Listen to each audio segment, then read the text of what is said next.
Fala comigo, people, tudo bem com vocês? Aqui é a Carol, do Quero Live Jesus, sejam muito bem-vindos a mais um vídeo no canal. Bom, pessoal, como eu disse, estou de volta, estou muito feliz de estar aqui gravando novos conteúdos para vocês. Como eu disse, estou um pouquinho mais relax, mais layback, um pouco mais tranquila em relação a, ao direcionamento de conteúdos. Eu estou mergulhando em minha vida devocional para que eu possa trazer bons conteúdos para vocês, mas também vocês podem comentar, sugerir temas aqui que vocês gostariam de ver no canal. Outra coisa que voltou, que eu fiquei muito feliz pelo apoio de vocês, é as nossas lives de podcast. Tivemos uma live, nosso 9º episódio da Cultura Pop e o Cristão com Ramon, na última sexta-feira. Se você não conferiu, vou deixar um card aqui para você ir lá. Vai lá na seção de ao vivo ou na playlist de Let's Talk Podcast que você vai encontrar essa última live. E não só essa, como as outras também. Foi uma bênção, Deus falou tremendamente e tem muitos outros podcasts vindo por aí, pode ficar tranquilo. Bom, pessoal, mas hoje eu gostaria de falar com vocês uma passagem que eu sempre tinha um conceito sobre essa passagem. Até eu ouvi recentemente começar a olhar através de uma outra perspectiva, de como Deus trabalha com pessoas próximas para nos mudar. Então, eu gostaria de ler com vocês uma passagem que está lá em Lucas, capítulo 10, versículo 38. Se você puder abrir a sua Bíblia, que é a passagem de Marta e Maria. Acredito que muitos de vocês já tenham ouvido falar. É uma passagem assim que todo mundo conhece, mas a palavra de Deus ela se renova e sempre tem algo que você pode aprender. E que diz assim: caminhando Jesus e seus discípulos chegaram a um povoado onde certa mulher chamada Marta o recebeu em sua casa. Maria, sua irmã, ficou sentada aos pés do Senhor, ouvindo a sua palavra. Marta, porém, estava ocupada com muito serviço e, aproximando-se dele, perguntou: Senhor, não te importas que minha irmã tenha me deixado sozinha com o serviço? Disse-lhe que me ajude. Respondeu o Senhor: Marta, Marta, você está preocupada e inquieta com muitas coisas. Todavia, apenas uma é necessária. Maria escolheu a boa parte, e esta não lhe será tirada. É uma passagem muito bonita, mas ao mesmo tempo muito intrigante. Temos duas personagens, Maria e Marta, a qual tem escolhas diferentes das suas prioridades. Marta, como todas as mulheres da época, né, que tinham para a sociedade um baixo valor, a qual o valor dela se resumia apenas em cuidar dos filhos, cuidar dos afazeres de casa, servir. Maria, por sua vez, acreditava que, mesmo na época tendo esses estigmas em cima da mulher, que ela deveria quebrar essas barreiras e se sentar ao lado do mestre, junto com os discípulos, para ouvir o que ele tinha para dizer. Afinal, essa era a maior prioridade. E é essa a palavra-chave dessa passagem, prioridades. Porém, a gente, olhando só apenas nesse primeiro encontro de Marta e Maria, a gente não consegue ver toda a resolução. A gente coloca Marta como a rabugenta que não aprendeu a lição. Mas a verdade é, Marta aprendeu a lição e a gente vai conseguir ver isso em outros capítulos. Porém, é interessante saber o que o Senhor propõe aqui. Como eu disse, Marta representa aquele time daquelas pessoas da cozinha, que cozinha, chama a responsabilidade para si, nas festas de Natal, no dia a dia, e fala, nossa, ninguém me ajuda, eu tenho que fazer aqui tudo e tudo mais. E tem um povo da sala, que é aqueles que são servidos e fica chill, bem de boa, sem fazer nada. Não tô falando que um é melhor que o outro, estou falando que cada um deles podem aprender com cada parte. Por exemplo, tem muitas das vezes que as pessoas falam, é melhor servir do que ser servido. Realmente é melhor você fazer algo para alguém do que você precisar que alguém faça algo para você. Mas às vezes tem momentos que o Senhor não vai querer que você sirva e vai querer que você se sinta para ser servida. Como Maria fez, se sentou e foi servida da palavra de Deus. Marta estava preocupada em deixar tudo nos conformes, tudo ok, mas ela estava perdendo o principal, que era aproveitar aquela oportunidade. O trabalho de casa, os afazeres, as preocupações estariam lá no outro dia, mas o mestre provavelmente teria aquela primeira oportunidade. Mas o mestre estava passando ali naquela oportunidade. Qual a garantia que ela teria de que ela veria ele novamente, que teria novamente uma chance de ouvir a pregação dele? Graças a Deus, eles tiveram outras oportunidades, mas isso é um spoiler. Spoiler não, tá na Bíblia, é só você ler. Mas enfim, é muito importante a gente entender que Deus quer que a gente reorganize as nossas prioridades. O Senhor fala com ela aqui: Marta, por que você está preocupada e inquieta? Maria tá aqui escolhendo o melhor. Porque é só uma coisa que é necessária. Eu só peço uma coisa. Eu não quero que você me sirva, eu não quero que você faça nada aqui. Eu quero que você escute o que eu tenho para te dizer. Porque isso é muito mais importante. Claro que os afazeres eram importantes, gente, mas o fundamental, o que era relevante para aquele momento, era estar aos pés de Jesus. E Marta estava perdendo aquela oportunidade.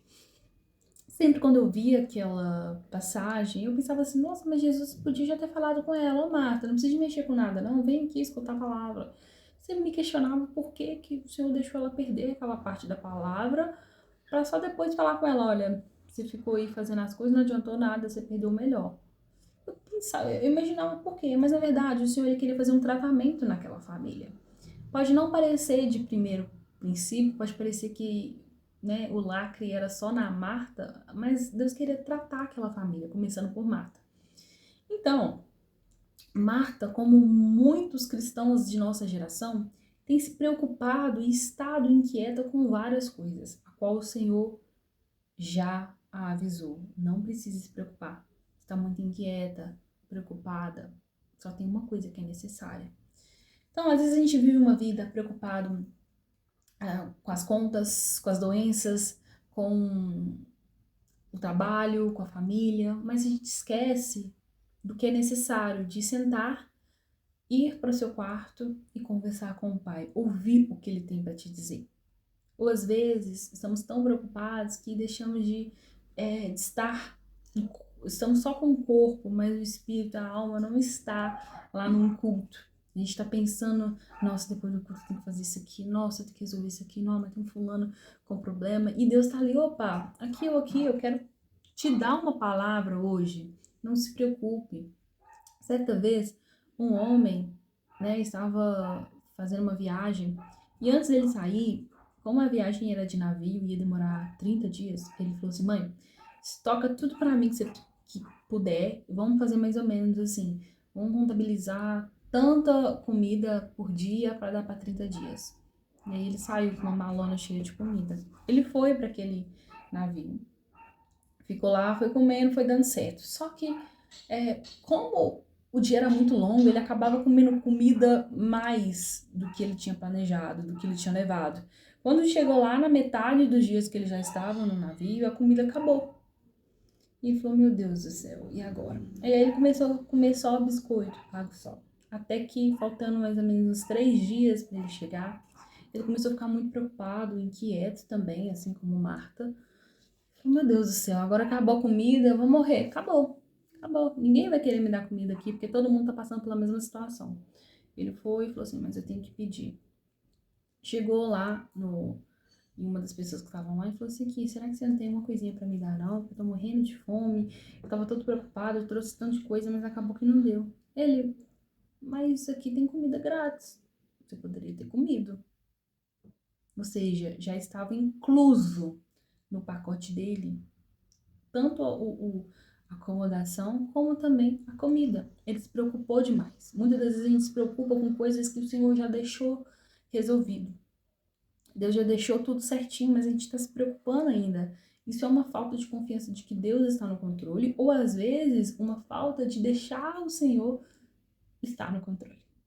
Uma outra coisa que eu percebi aqui é que Marta foi ela que recebeu Jesus. Aqui fala bem claro: caminhando Jesus e seus discípulos chegaram a um povoado onde certa mulher, chamada Marta, o recebeu em sua casa. Ou seja, Jesus estava muito famoso ali e Marta fez questão de ser anfitriã, de convidar o Senhor.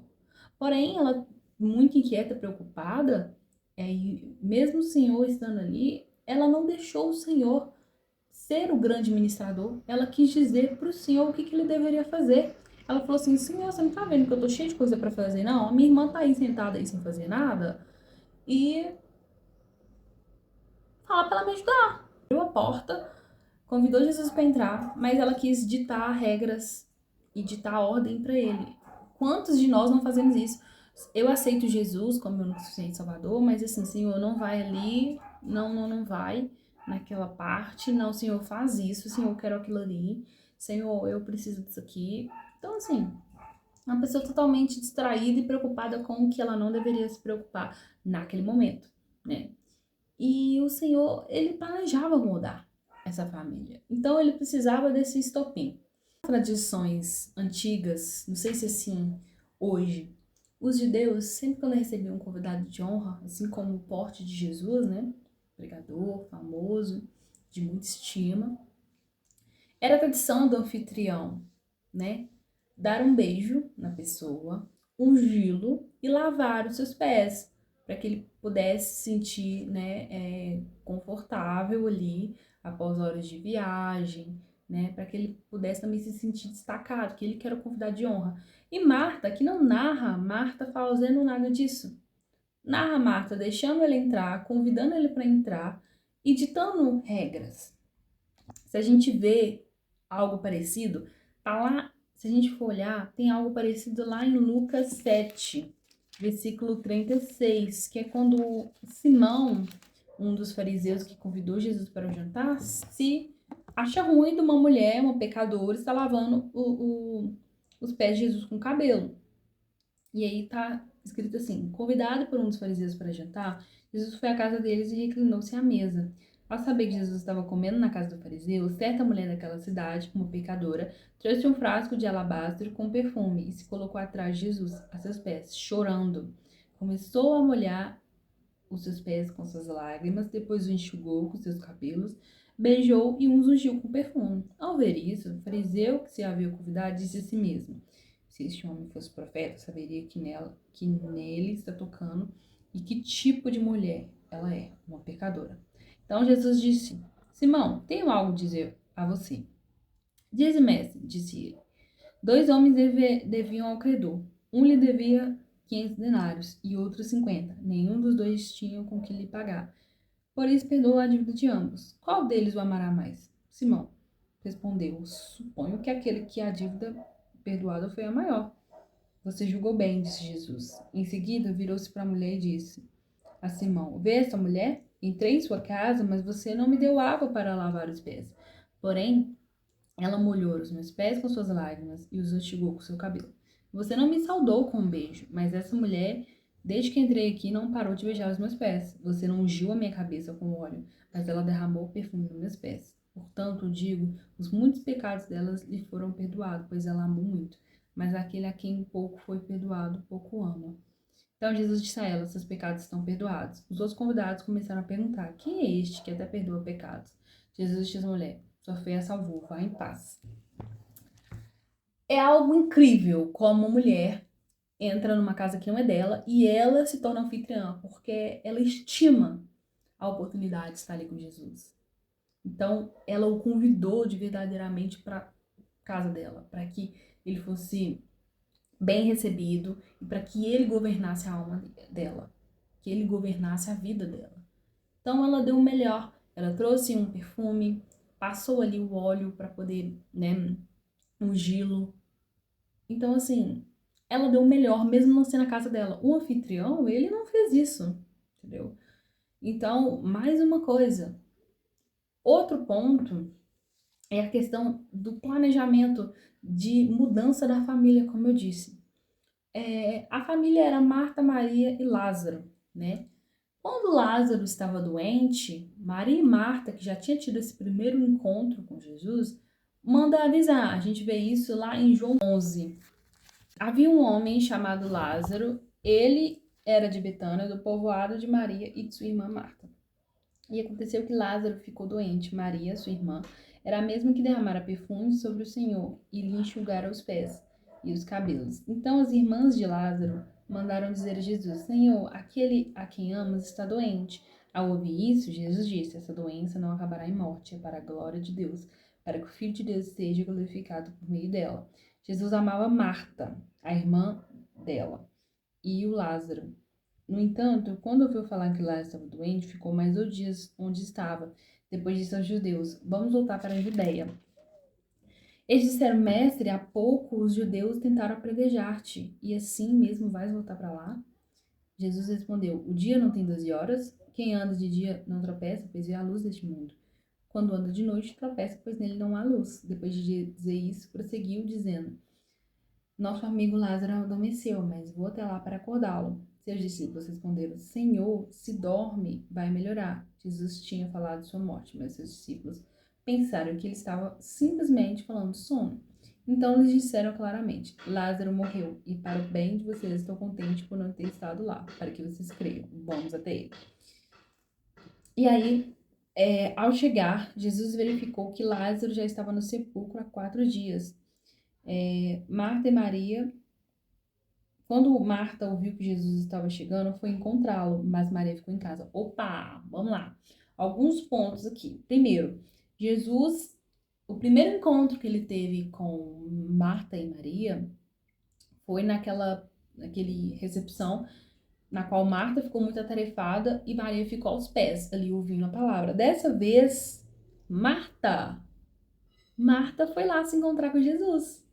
Marta aprendeu a lição dela. Marta já foi encontrar com Jesus. E aí ela disse para Jesus: Jesus, Lázaro morreu, né? E aí ele disse que ele ressuscitaria. Depois disso, foi para casa e, chamando à parte Maria, disse-lhe: o mestre está aqui, está chamando de você. Olha aí, Marta foi lá ao encontro de Jesus. Tanto que as pessoas acharam que ela estava indo, né, para poder, às vezes, chorar no sepulcro. Não, ela foi para encontrar o mestre. E aí, Jesus mandou chamar: Maria, tá te chamando. Olha para você ver como Deus usou na primeira parte Maria para consertar Marta. E dessa vez usou Marta para consertar e fazer a obra, né, através para Maria. Olha para você ver como Deus ele usa uma família. Tudo em prol de Lázaro, que estava morto e ressuscitou. A gente sabe a história. Mas olha como que mudou a cena. Mudou a cena. E aqui diz que Maria se levantou depressa e foi ao encontro dele. Entendeu? Chegando ao lugar onde Jesus estava, Maria se postou-se aos pés e disse: Senhor, se estivesse aqui, meu irmão não teria morrido. Ao ver chorando Maria e os judeus que acompanhavam, Jesus agitou-se no espírito e perturbou-se. Onde o colocaram? Vem ver, Senhor, respondeu. Jesus chorou. Meu Deus, primeiro encontro, o Senhor, ele teve aquele primeiro embate, né, com aquela família. O segundo encontro, ele já volta com uma aliança. Então, toda aquela repreensão que ele teve ali com Marta, deu certo. Ele voltou porque ele os amava. Jesus amava Lázaro, amava Maria, Marta. Então, ele criou uma aliança com aquela família, certo? E Marta aprendeu a lição, ela aprendeu as prioridades. Assim que o mestre chegou, ela já saiu correndo ao encontro dele. E ela ainda ajudou Maria, que ficou em casa, não foi ao encontro do mestre, a chorar, a mostrar as suas lágrimas para quem realmente pode resolver o problema. Ela poderia simplesmente levar para alguma coisa. Quando as pessoas que você vai contar algum problema falam: vai lá em tal lugar resolver, e não te fala de Jesus, chora na frente de Jesus, Jesus vai te ajudar, Jesus vai trazer solução. As pessoas não querem fazer esse papel. Então, nessa segunda perspectiva, Marta ajuda Maria. Jesus chorou. Ele chorou porque viu Maria chorando. Então, ele realmente amava aquela família. E a gente sabe da história. Lázaro ressuscitou, né? E a gente sabe que teve um outro terceiro encontro, que tá aqui em João 12, que fala: ó, Jesus é ungido em Betânia. 6 dias antes da Páscoa, Jesus chegou a Betânia, onde vivia Lázaro, a quem ressuscitara dos mortos. Ali prepararam um jantar para Jesus. Marta servia enquanto Lázaro estava à mesa com ele. Então Maria pegou um frasco de nardo puro, que era um perfume caro, derramou sobre os pés de Jesus e os enxugou com seus cabelos. E a casa se encheu com a fragrância do perfume. Gente, a gente já sabe o que Judas fez depois, né? Tá reclamando: gente, esse perfume é caro. O que tá gastando aí? Opa, deixa ela gastar comigo, não tem problema não. Gente, que coisa doida. Parece que tudo voltou ao normal. Marta servindo do jeito dela, né? Sendo a moça da cozinha, chamando a responsabilidade. Lázaro à mesa ali, sendo um convidado, sendo ali né, uma pessoa que estava ali conversando com Jesus, e Maria ali se prestando, ungindo, recebendo, estando ali, escolhendo aquela parte boa mesmo, que é estar coladinha no mestre. Tudo voltou normal, parece que nada mudou, mas mudou muito para aquelas pessoas. Começaram a entender que tem hora que você tem que ser a Marta lá mexendo nas coisas, mas tem hora que você tem que ser Maria estando ali, né, próximo ao mestre, para ouvir os ensinamentos, para ouvir a palavra dele, o que ele tem para te oferecer. E às vezes você tem que ser Lázaro, né, para viver uma vida a qual o Senhor vai te tirar literalmente de uma cova. Então o Senhor, ele teve o primeiro encontro, teve a aliança, teve, né, a ressurreição ali de Lázaro e teve a celebração de que cada pessoa é importante para o reino de Deus, cada uma do seu jeito, mas as prioridades, elas devem ser acertadas nos momentos certos. E que o Senhor, ele pode usar uma pessoa da sua família, amigo, para te fazer entender uma premissa que ele quer colocar na sua vida. Então, mostre suas lágrimas para Jesus, mostre para Deus que você está disposta a recebê-lo e deixar ele ser o Senhor da sua vida, não ditar regra para ele, não colocar ele na parede.